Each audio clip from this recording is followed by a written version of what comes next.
Сегодня я призываю руководство страны, которое, не стесняясь, принимает благодарности за то, что ее соотечественники проливают кровь. Проснулись, я за вас рад. Но не забывайте тот момент, как каждого бойца, который приезжал туда, вы отговаривали.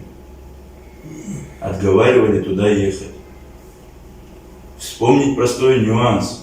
Когда в 8 лет я призывал признать эту республику, каждый раз находились отговорки. А основная причина была, что мы не могли, так как мы с нашим основным союзником заключили договор, который должны согласовывать внешнюю свою политику. Но когда наш основной союзник признает эти земли, вместо того, чтобы через час мы выступили с таким же аналогичным признанием, мы под утро проснулись, выспались, там, кофе выпили и выступаем с одобрением. Я понимаю, что наша республика настолько в геополитическом плане выросла, что мы можем одобрять те или иные действия, но это по нам стукнет. Мы чересчур заигрались, мы чересчур поверили в том, что мы настолько независимы и настолько все нам должны, что очевидные факты мы не замечаем. Сегодня даже когда мы признали эти республики, какая официальная делегация туда приехала?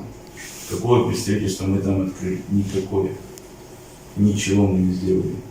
Оставили даже военную тематику, экономически выгодных всяких моментов в этих республиках, для нашей республики было очень много. И по сей день остается много. Что мы делаем для того, чтобы наша страна вздохнула и пошла вперед? Говорим, что пандемия нам помешала. Глупости. Какие основания мы имели в 2 раза увеличить цены там, в пещеру, ущелье, бензин растет? Какие основания у нас к этому были?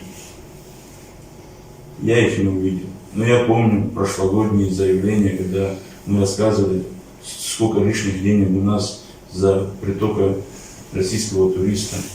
А в этом году куда все делось? Почему нет этих таких колоссальных прорывов, которые мы сделали? Мы же в 2 раза цену увеличили.